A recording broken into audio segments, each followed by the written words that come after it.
Mesdames, Messieurs, bonsoir et merci de suivre le 20h de la télévision du Burkina. À la une de l'actualité ce soir, la suppression d'institutions, l'élargissement du fonds commun à tous les agents du public ou encore le plafonnement de ce même fonds commun. Ce sont là quelques recommandations formulées par les participants à la conférence sur la réforme du système de rémunération des agents publics de l'État. Les Échos dès le début de ce journal. Éradiquer la faim au Burkina au plus tard en 2030. Les prochaines années seront décisives pour l'État burkinabé afin de respecter ce délai. Le département de l'agriculture peut compter sur le programme alimentaire mondial pour faire de cette stratégie faim zéro une réalité. Et puis, c'est parti pour la 21e Coupe du Monde de football. La Russie, pays organisateur, a dicté sa loi en match d'ouverture, 5-0 face à l'Arabie Saoudite et elle se retrouve à la tête du groupe A. Les temps forts de ce match à suivre dans une vingtaine de minutes.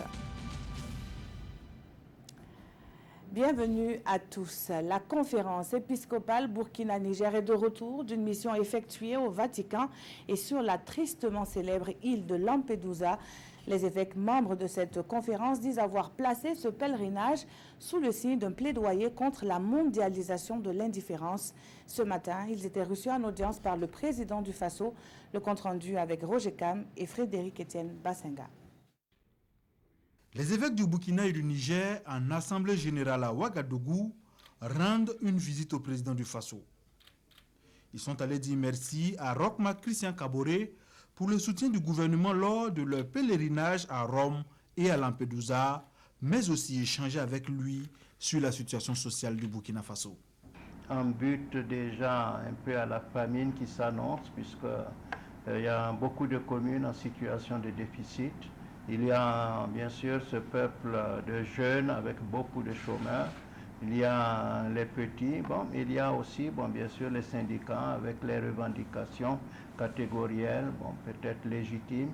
Notre souci à nous, c'est que tout le monde ait le sens du bien commun et que ça permette un dialogue à la fois franc et sincère pour trouver des solutions. Et donc nous promettons, nous, certainement l'appui de notre prière. Et nous comptons également, puisque nous sommes de retour, redire au peuple, à notre peuple et également aux hommes de bonne volonté que le pèlerinage à Rome et à Lampedusa s'est bien passé et donc nous allons leur adresser un message de remerciement. Les évêques ont saisi l'opportunité de cette audience pour présenter au président du Faso le nouvel évêque nommé de Dédougou, Prosper Bonaventure qui sera ordonné le 21 juillet prochain. Et puis le président du présidium de la Fédération des associations islamiques du Burkina porte à la connaissance des fidèles musulmans et l'ensemble de la communauté nationale que le croissant lunaire marquant la fin du jeûne de Ramadan a été aperçu ce jour 14 juin 2018 dans plusieurs localités du Burkina Faso par les équipes d'observation déployées à cet effet. Par conséquent, la fête de l'Aïd el-Filtre sera célébrée le vendredi 15 juin sur toute l'étendue du territoire national. La conférence des forces vives de la nation sur la rationalisation du système de rémunération des agents publics de l'État a livré son verdict dans l'après-midi de ce 14 juin. À l'issue des 3 jours de travaux, les acteurs sont parvenus à un consensus autour de la refondation du contrat social avec les travailleurs publics. Les précisions avec Adama Guiti et Nyarkiteda. Un nouveau vent souffle désormais sur les agents publics de l'État. L'injustice, l'iniquité, bref, les forces vives convoquées sous l'arbre à palabre ont trouvé le mécanisme qui sied pour une rémunération des agents publics de l'État dans un environnement sain. 80% des salariés connaîtront une augmentation de salaire contre 20% dont les salaires vont demeurer stationnaires. Les dépenses au niveau de l'administration vont être tamisées et purifiées. Tout à fait. Et en fait, le scénario sur lequel les équipes ont travaillé, c'est qu'en 2021, nous n'atteignons pas 40% au niveau du ratio actuel qui est bien sûr qui avait déjà atteint les 50%, que nous puissions ramener ça autour entre 35 et 40%. Et vous avez vu par exemple qu'on a parlé de rationalisation au niveau du parc automobile de l'État. Et vous avez vu que nous avons parlé des baux administratifs. C'était des dossiers déjà qui étaient en chantier. Bon, nous avons donc réaffirmé tout cela. Et tous les plafonnements qui sont en train d'être faits au niveau du gouvernement, que ce soit au niveau du téléphone, cela a été acté, au niveau du carburant, cela est en train d'être fait, etc. Donc je veux dire, nous allons essayer vraiment de ne pas faire du gaspillage au niveau de l'administration publique. Ça va toucher aussi les ambassades, les représentations diplomatiques. Le fonds commun sujet à polémique demeure et va être encadré par une loi. Il sera désormais indexé aux amendes et pénalités et plafonné à 25% de la masse salariale annuelle. Les primes de rendement demeurent, c'est une nouvelle feuille de route qui est tracée et satisfait les 26 organisations syndicales qui ont pris part au débat. Nous nous retrouvons dans le rapport qui vient d'être livré. Nous avions pour souci d'amener une équité, une certaine justice sociale au niveau des agents publics de l'État. En tout cas, à ce niveau, l'objectif semble atteint. Nous avions aussi le souci d'une amélioration continue des conditions de vie des travailleurs, des agents publics de l'État. Et là aussi, nous avons des pistes de solutions. Donc, en tout cas, pour nous, nous pensons effectivement que la conférence est allée dans le sens que nous, on souhaitait.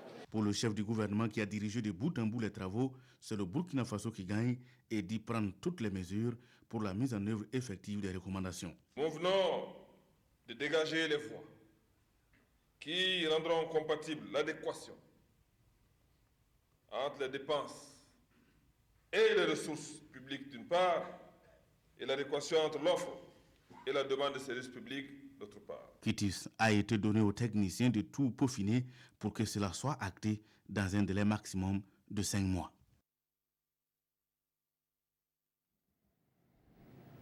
Des travaux certainement suivis par le SINACOMB. Pour l'heure, le syndicat national des commerçants du Burkina voit d'un mauvais œil les mouvements des agents du ministère des Finances. Le SINACOMB invite la coordination syndicale de ce département à privilégier le dialogue avec le gouvernement.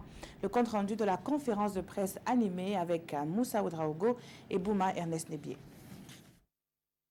Le syndicat national des commerçants du Burkina, SINACOMB, s'insurge contre les grèves à répétition des agents du ministère en charge des Finances. Des grèves qui, selon lui, causent d'énormes préjudices à leurs activités commerciales. Nous avons reçu beaucoup de plaintes de la part de nos membres qui ont des difficultés. La dernière fois, on a chassé des commerçants aux impôts par la gendarmerie. Fermez les guichets. Tous ceux qui grèvent là, laissons tomber les grèves.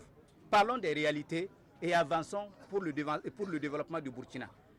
On peut revendiquer d'une autre manière, mais pas bloquer les affaires, pas empêcher les gens d'avancer. Ça n'a rien à voir, c'est hors la politique. Parce que quand ils font comme ça, nous n'arrivons plus à traiter avec nos partenaires étrangers.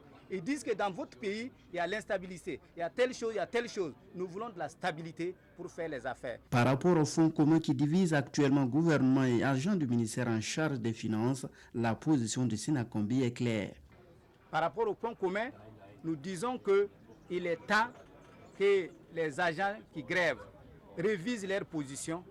Nous trouvons que ce fonds commun peut être aussi réparti par plusieurs travailleurs et permettre à ces travailleurs aussi d'en bénéficier. Le SINACOMB invite par ailleurs les syndicats du ministère en charge des Finances à mettre de l'eau dans leur vin et à privilégier le dialogue avec le gouvernement pour que l'avenir du Burkina ne soit pas hypothéqué. Le M21 passe également par ce même exercice de la conférence de presse pour donner sa lecture sur la situation nationale. Ce fut surtout un moment choisi par les dirigeants de ce mouvement pour interpeller les autorités que les responsables de ce mouvement invitent à plus d'engagement dans la préservation de la cohésion nationale. Le compte rendu cette fois avec Salif Oubelem et Yakiteda.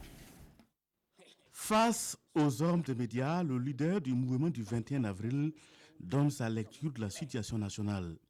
Selon Marcel Tankwano, la famine, la pauvreté, la baisse des postes à pourvoir dans la fonction publique, le déroulement des examens et concours au nord du pays sont autant de situations déplorables auxquelles le gouvernement doit trouver une solution. Aujourd'hui, on s'adresse à l'État pour dire tout simplement trouver des solutions réelles pour lesquelles vous avez été élus par ce peuple-là. Le même peuple crie tous les jours, ça ne va pas à tous les niveaux et que véritablement rien n'est fait pour calmer ce peuple-là. Le M21 tire également la sonnette d'alarme au sujet de la situation alimentaire car environ 2 600 000 personnes sont acculées par la faim et la pauvreté au Burkina. Alors que le premier accusé était attendu à la barre, un nouveau rebondissement survient au procès du putsch manqué. Le tribunal le renvoie le 29 juin prochain pour le début des auditions, tout en rejetant la demande de renvoi formulée par la défense lors de l'audience précédente. Précision avec Nongba Kouda, Zubaviel David Dabiré et Draman Guéné. En principe, ce matin, c'est pour rendre le jugement avant dire droit, suite au déport de l'avocat de Maître Mamadou Traoré et de celui de Relwandé Compaoré. À l'audience précédente, la défense avait demandé un renvoi du procès, le temps de trouver des avocats à ces deux accusés. Le tribunal rejette la demande, tandis que la procédure devrait logiquement se poursuivre avec le premier accusé à la barre. Un nouveau rebondissement survient. Un avocat de la défense conteste à nouveau la régularité du tribunal dans sa composition. Le président Seydou Ouedraogo et son juge conseiller sont encore récusés. Une question qui était posée dès les premiers jours du procès, mais qui n'a pas encore été vidée selon la défense. Vous avez bien suivi que la présidente de la Cour de cassation a intercepté une demande et a d'autorité décliné la compétence de toute la Cour de cassation. Vous le savez. Donc ça n'a jamais été apprécié. Et vous devez être informé qu'à contrario, la Cour d'appel qui a été saisie, la Chambre d'appel, je veux dire, la Cour d'appel a été saisie et par ordonnance, son président a rendu une décision indiquant bien que c'est la Cour de cassation qui est compétente. Donc nous sommes en présence de deux décisions contradictoires. Une ordonnance de la présidente de la Cour de cassation qui décline la compétence de toute la Cour de cassation et une autre de la Cour d'appel qui dit que c'est bien la Cour de cassation qui est compétente. Vous voyez qu'il y a contradiction et que la question n'a jamais été débattue au fond. Le parquet militaire et les avocats de la partie civile crient au dilatoire. Pour eux, la question a été bel et bien close depuis lors. Ça devient théâtral. Nous avons déjà débattu d'une question sur laquelle la juridiction a tranché, rendu une décision. On continue, on est en plein presque aux auditions au fond. On nous ramène les mêmes questions. C'est évident, même pour quelqu'un qui n'a pas de formation juridique. Lorsqu'une juridiction a déjà tranché sur une question, elle n'y revient plus. Sans pour autant donner suite aux requêtes de la défense, le président du tribunal renvoie le procès au 29 juin prochain pour le début des auditions. Direction Monrovia, la capitale du Libéria, où a été signée ce 14 juin une convention entre l'État libérien et le groupe burkinabé Ebomaf. Il s'agit de la construction de plus de 300 km de routes à travers tout le pays, un marché de 250 milliards de francs CFA pour Ebomaf. De retour de Monrovia, le point avec Konsun Koulibaly et Adama Koulibaly. Par ce acte du président Ouéa, le Libéria conclut ainsi avec le groupe Ebomaf un contrat de construction de routes bitumées. Le groupe décroche ainsi l'un des plus gros contrats du Libéria rénaissant, soit la bagatelle de 250 milliards de francs CFA, du fait de son expertise reconnue dans ce domaine. C'est une journée très historique. Aujourd'hui, le mondial, ça commence. Et c'est là, on a signé son contrat pour faire notre routière. Je crois pour travailler avec nos frères et sœurs africains, c'est une bonne chose. Et il est capable, il a la capacité pour faire. Et nous, on a donné une grande confiance. Maintenant, on attend, il va arriver pour faire notre routière, je crois. Et je veux dire remercier à M. Iboma et surtout son excellent Roch Kaboré qui nous met ensemble pour discuter.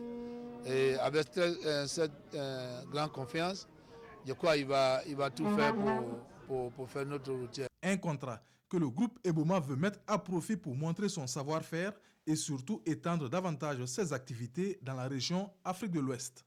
La consistance du travail fait qu'il faut un peu plus d'organisation et de détermination. Ebomaf a de la performance technique et humaine, matérielle.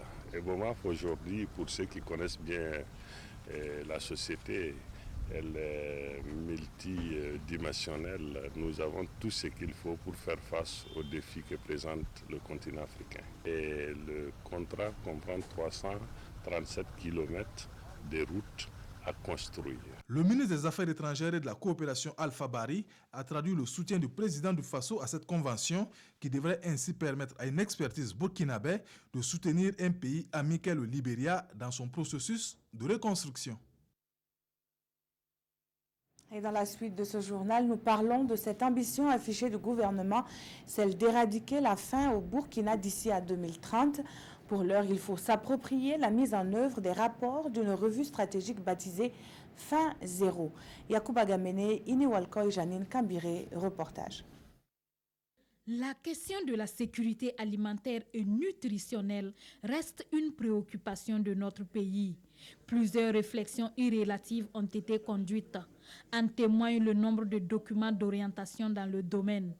Documents qui restent à se faire connaître, d'où le présent atelier d'appropriation et de mise en œuvre des rapports de la revue stratégique Faim Zéro à l'horizon 2030 au Burkina Faso. Ces stratégies doivent concerner la mobilisation des ressources en eau, doivent concerner l'accroissement de la production et de la productivité agricole, doivent concerner la transformation, doivent concerner tous les domaines qui permettent à ce que nous puissions faire en sorte que la faim soit éradiquée. Le Burkina a souscrit aux objectifs de développement durable et est accompagné par le Programme alimentaire mondial dans l'amélioration de la sécurité alimentaire. Vous avez entendu dans les plusieurs discours que ce n'est pas du tout la faim zéro, ce n'est pas du tout l'utopie. C'est quelque chose qu'on peut réaliser et réaliser dans notre vie. Et donc, voilà, pour ce voyage, on va élaborer avec l'appui du gouvernement ce qu'on appelle une stratégie de pays et voir de quels moyens nous, au PAM, on peut combler et supporter le gouvernement pour atteindre ses objectifs. La présente revue stratégique Faim Zéro, une fois appropriée par les différents acteurs, servira de feuille de route pour des actions concertées, synergiques et complémentaires. Il s'agit de contribuer efficacement à éliminer l'insécurité alimentaire et la malnutrition sous toutes ses formes. Le but est de réaliser la faim zéro d'ici à 2030. Le défi de la lutte contre la faim est aussi soutenu par l'Agence française de développement. Elle a entrepris une visite de réalisation faite dans le cadre du projet de sécurité alimentaire dans l'Est du pays. À la suite d'une délégation de l'AFD, donc le carnet de route signé Alassane Kendrebeogo et Mahamadi Oudraogo. Une délégation de l'Agence française de développement et des promoteurs des programmes et projets sur les traces des réalisations du projet de sécurité alimentaire dans l'est du Burkina Faso, PSAE. Ici à Pampangou, un village de la commune de Diapangou, la délégation constate que les techniques de récupération des sols dégradés et la protection de l'environnement n'ont plus de secret pour les communautés. Grâce à PSE, nous avons eu des connaissances sur les techniques culturelles, notamment la pratique du zaï, des demi-lunes et des cordons pierreux. Vraiment, depuis qu'on a commencé à suivre ces pratiques, nos récoltes ont augmenté. C'est très bénéfique pour nous. Dans la commune de Diabo, le bas-fond risicole de Djanga, qui a une superficie de 8 hectares, attend d'être aménagé dans les prochains jours. Le projet entend également accompagner la population de Tangaï dans la construction d'une piste rurale. Ce programme nous a permis de relever 40 hectares de bas-fond dans la zone, avec un accompagnement, un équipement, un engrais, en semences. Et nous pensons que c'est une très bonne chose et qui va vraiment nous accompagner. Et on est tout à fait satisfait de la manière dont s'exécute ce programme. Il va bientôt atteindre son rythme de croisière et avec vraiment des investissements importants. Ça montre vraiment, enfin en tout cas, un fort engagement pour la réussite du programme. Financé par l'Agence française de développement, le projet de sécurité alimentaire dans l'Est du Burkina œuvre pour l'amélioration de la résilience des populations en matière de sécurité alimentaire et nutritionnelle au Burkina Faso. La protection de l'environnement occupe une place de choix dans cette quête de la sécurité alimentaire. L'Union internationale pour la conservation de la nature s'intéresse pour ce faire à l'adaptation des populations riveraines aux forêts au changement climatique. Les résultats de 2 études sont présentés à cet effet. Les précisions avec Adama Guiti et Nathalie Sawadogo. Les acteurs de la lutte contre la réforestation et la dégradation des forêts réunis ici dans la cité du Cavalier Rouge. Il est question pour eux de prendre connaissance d'une étude sur les capacités de séquestration du carbone et d'une autre menée sur la réduction des émissions de gaz à effet de serre.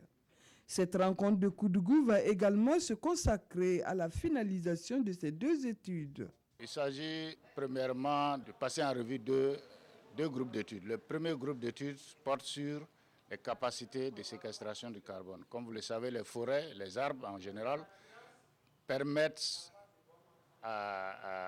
de séquestrer, de capter les émissions de gaz qui sont toxiques, en particulier du carbone qui contribue au réchauffement climatique. Et ces forêts ont la capacité de capter ces gaz et de les remettre dans la chaîne alimentaire. Et donc, ce faisant, ils nettoient l'environnement, ils permettent d'avoir un environnement sain pour la vie humaine et animale. Et donc, la première étude a essayé d'estimer quelle est la capacité de séquestration de carbone de certains massifs forestiers dans la région du centre-est et du centre-nord. Le deuxième groupe d'activités qui est en lien avec le premier, c'est de développer un plan d'action pour aider les communautés à travailler à conserver ces forêts. Le projet d'appui à l'adaptation des communautés riveraines des forêts au changement climatique intervient dans les provinces du Boulgou, Kulpelgo et de la Sicile. La commission de l'informatique et des libertés revient sur le devant de la scène avec ce thème, la protection des données à caractère personnel et de la vie privée. Sa stratégie, un séminaire participatif avec des journalistes mais aussi des activistes sur les réseaux sociaux. Les enjeux de cette rencontre avec Pawandrogo Janzongo et Éléonore Ouedraogo. Ils collectent les informations, les traitent et les mettent à la disposition des populations. Les journalistes à l'école de la Commission de l'informatique et des libertés apprennent ici à informer les populations sur la protection des données à caractère personnel et de la vie privée à travers leurs publications. Un séminaire pour permettre aux hommes de médias et aux activistes des réseaux sociaux de mieux connaître les principes fondamentaux du droit à la protection des données personnelles au Burkina Faso. Nous avons prévu 4 communications sur le cadre juridique et institutionnel de la protection des données avec les différentes réformes et également sur la sécurité des systèmes d'information. Le séminaire se tient sous le thème « Journalisme et droit à la protection des données personnelles et de la vie privée à l'ère du numérique » et le ministère de la Communication attend beaucoup de cette rencontre. L'attente que nous formulons envers les journalistes, c'est qu'ils accompagnent constamment les citoyens dans la perception de l'information qu'ils reçoivent, dans le discernement et aussi qu'ils sachent que ce n'est pas tout qui doit être divulgué. Les informations qui concernent l'intimité de l'individu, la vie personnelle de l'individu sont sacrées. Pour la présidente de la Commission de l'informatique et des libertés, il s'agit d'un partenariat avec les journalistes en vue de mieux les outiller pour la protection des données personnelles et de leurs sources d'information. La saison pluvieuse qui s'installe donc évoque aussi celle de la recrudescence du paludisme. En plus des autres mesures préconisées par le département en charge de la santé, une campagne de pulvérisation intradomiciliaire vient en appui. Les districts sanitaires de Kongoussi, Solenzo et Kamti sont concernés par ladite campagne financée par l'aide américaine. Lassina Ouattara, Edouard Ouedraogo et Yacouba Goro nous expliquent comment cela va se passer sur le terrain. Cet habitant de Solenzo va être soulagé du paludisme cette année avec cette campagne de pulvérisation des moustiques dans les ménages. C'est une nouvelle approche du programme national de lutte contre le paludisme qui vise à éliminer la maladie d'ici à 2030 selon le secrétaire général du ministère en charge de la santé. Lancée ici à Solenzo, cette campagne va durer 30 jours et va permettre de pulvériser les moustiques dans plus de 250 000 ménages en vue d'améliorer les indicateurs sanitaires du Burkina Faso.